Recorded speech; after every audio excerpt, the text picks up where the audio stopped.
So here is the castle in the trees, which really starts out as a 8x8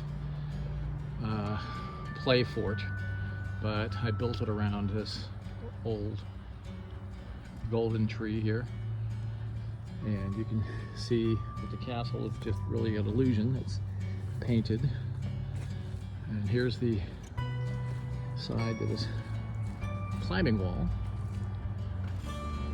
Some of those handhelds are used that I purchased, or I just got for free. Really went over to a guy's place and trying to get rid of old equipment.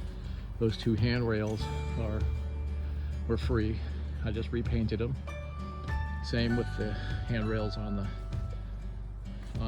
staircase, on the stairs. That slide cost me $30. A guy was just selling it, trying to get rid of his old playset. His kids were older now. So you can find material. Of course, the wood, pretty pricey these days, so didn't find too many bargains there. Here's the monkey bar I built in here as a part of this, and you can see I put a little bench in with a nice straight ladder on the other side to climb up.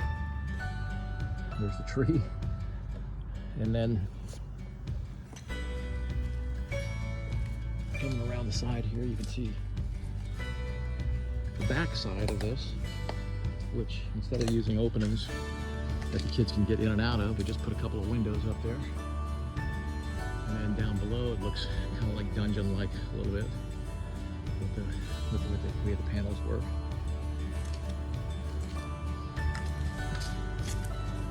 We came around here, and part of this build was the swing set, which I also built at the same time.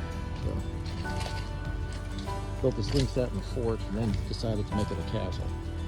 So the castle walls are made out of OSB, and I use a high quality exterior latex for the colors for the castle bricks.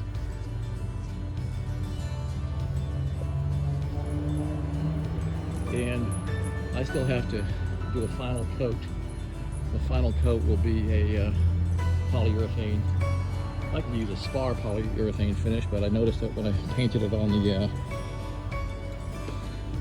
climbing wall, it kind of yellows it. So there may be a non-yellowing version somewhere, not sure. But as you can see, this is just a straight square 8x8 build, which turns out to be a little too big. I didn't realize it was going to be so big. Pretty much everything's put together with structural screws, deck plank screws, obviously for the deck planking, and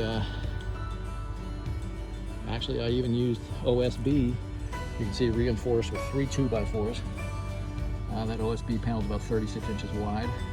That's being used for the climbing wall. So turns out even a 1/2 inch OSB can do this. My granddaughter having no trouble with it. So the tree fort has become a tree castle, and I call it the castle in the trees. Make comments and let me know what you think. Thanks very much for watching the video, and be sure to like and subscribe. If you would like to see more information about the construction of this particular project, be sure to make a note in the comments to that effect. Again, thanks for watching, and have a great day.